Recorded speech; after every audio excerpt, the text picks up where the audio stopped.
Bismillahirrahmanirrahim. Assalamu alaikum. Dear students, in this lecture we will study the standard error of estimate using SPSS, statistical software for social sciences. A question is taken from the reference book, page 403. The statement of this question is determine equation for the estimated regression line and also calculate the standard error of estimate for the given data. In the data set, you can observe that price and quantities sold are given. In first column, prices are given and second, quantities sold. You can observe that X, the independent variable must be the price. जो independent variable इसमें होना चाहिए वो price को होना चाहिए, तो इसको हम X कह देंगे. And quantities sold depends on X, on prices, तो ये हमारा y होगा. ठीक है जी, डिपेंडेंट वेरिएबल. यही कंसिडर करते हुए हम इस क्वेश्चन को कैरी ऑन करेंगे और सबसे पहले हम रिग्रेशन फाइंड आउट करते हैं और उसके बाद इसका स्टैंडर्ड एरर. SPSS की एक अच्छी बात यह है कि आपको वो कंप्लीट पैकेज दे देता है कि एक ही गो में आपको सारा कुछ कैलकुलेट करके आउटपुट विंडो में शो कर देता है. ठीक है जी, तो आप पहले देख लीजिए कि आपने कौन कौन सी चीज़ें जो हैं वो कैलकुलेट करनी है और उसको इंटरप्रेट करना है. ठीक है जी, SPSS ओपन करते हैं सबसे पहले. हाँ जी, SPSS में देखिए ये डेटा व्यू है, वेरिएबल व्यू है. SPSS में वेरिएबल व्यू में आपने P एंड Q दो वेरिएबल्स डिफाइन किए. मैंने बहुत छोटा लेटर ले लिया है P एंड Q, क्योंकि आप इसके लेबल में पूरा इसका नाम लिख सकते हैं. तो P के सामने मैंने प्राइस और Q के सामने मैंने क्वांटिटी सोल्ड डिफाइन कर दिया है. दोनों ही वेरिएबल आपके न्यूमेरिकल टाइप के हैं, तो इनके जो मेजर हैं आप देख लीजिए कि वो दोनों ही स्केल ले लिए हैं. ठीक है जी, उसके बाद आप देखिए कि आपका डेटा जो है वो होल नंबर्स में है कि नहीं है, तो उसके अकॉर्डिंगली हमने डेसिमल को जो है वो इसमें ज़ीरो कर दिया है. ठीक, अब आप ये देखिए ये इसकी प्राइसेस हैं और साथ ही क्वांटिटीज़. डेटा एंटर हुआ है. आपने क्या करना है, इसमें सबसे पहले रिग्रेशन रन करना है. ठीक है, और उसके बाद फिर हमने स्टैंडर्ड एरर ऑफ एस्टिमेट को इसमें से पॉइंट आउट करना है.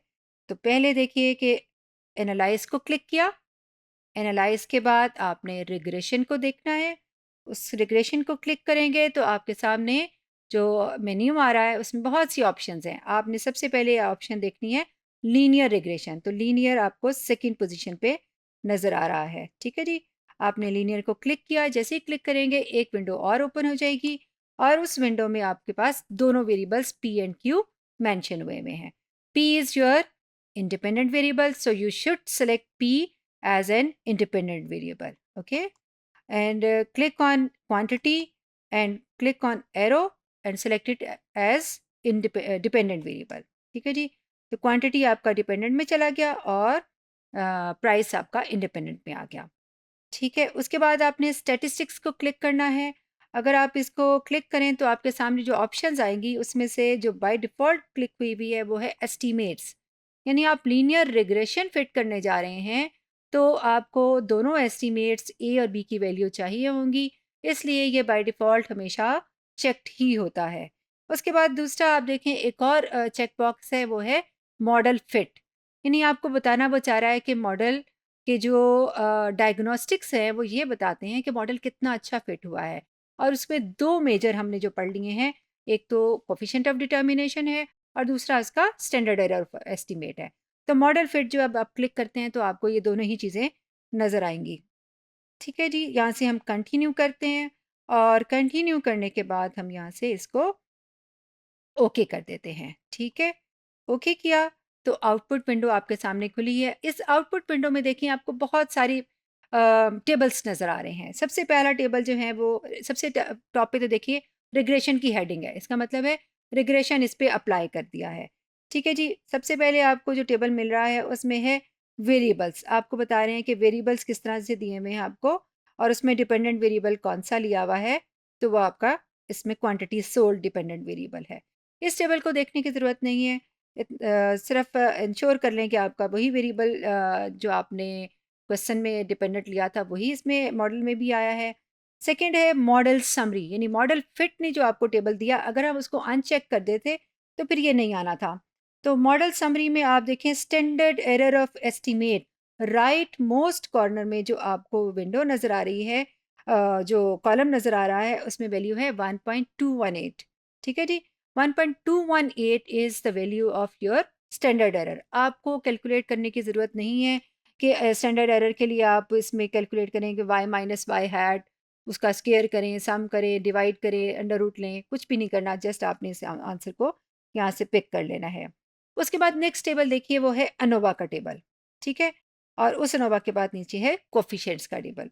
इन टेबल्स को हम यहाँ से देख लेते हैं कि कोफिशिएंट्स के टेबल में आपको दो वैल्यूज़ मिल रही हैं, ए और बी की वैल्यूज़। ठीक है, जो कि 130 है और माइनस 0.567 है।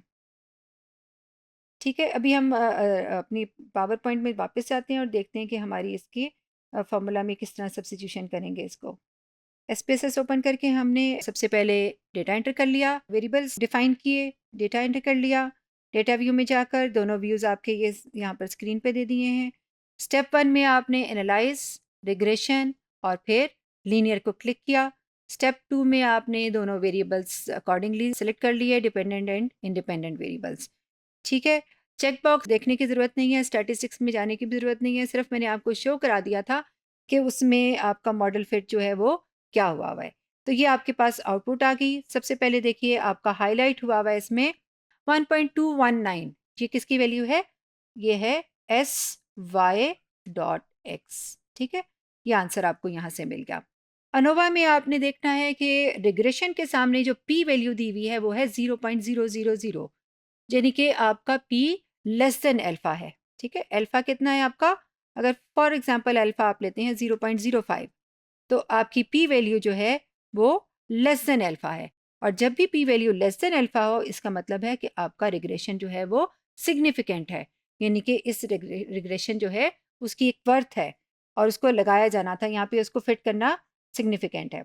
उसके बाद रिग्रेशन के कोफिशिएंट्स क्या है, वो आपको इन दो हाईलाइटेड वैल्यूज़ में नज़र आ रही हैं। जो कांस्टेंट के सामने वैल्यू दी हुई है 130, वो आपकी ए की वैल्यू है, और जो प्राइस है वो आपका इंडिपेंडेंट वेरिएबल था, उसके सामने आपको वैल्यू मिल रही है -0.567।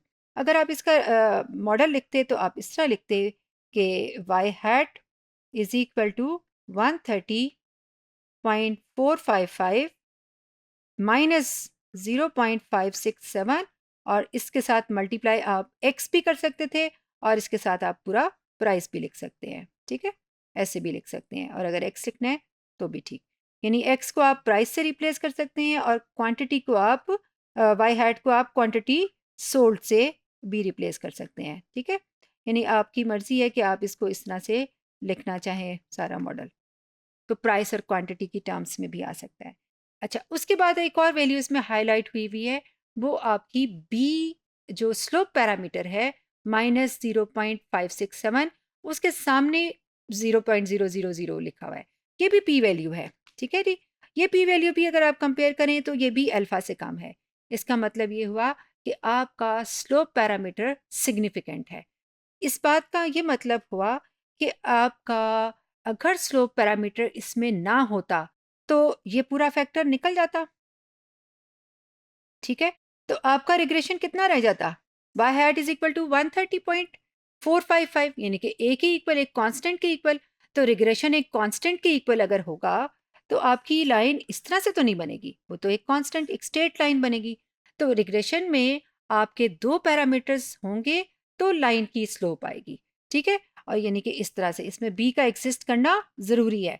तो बी एग्जिस्ट कर रहा है कि नहीं कर रहा, ये वैल्यू आपको पी लेस देन अल्फा बताती है कि हाँ जी बी एग्जिस्ट कर रहा है और वो सिग्निफिकेंट है। तो इसलिए इस पी वैल्यू को देखना भी वर्थवाइल है। तो स्टैंडर्ड एरर ऑफ एस्टिमेट है, इसका फॉर्मूला हमने लिख लेना है और उसमें आपने वैल्यूज़ को भी इसमें सब्स्टिट्यूट कर दिया, जो कि आपके केस में थी 1.219 थी, 18 थी, तो हमने उसको राउंड ऑफ किया तो 1.22 आपकी वैल्यू आ गई। Thank you so much.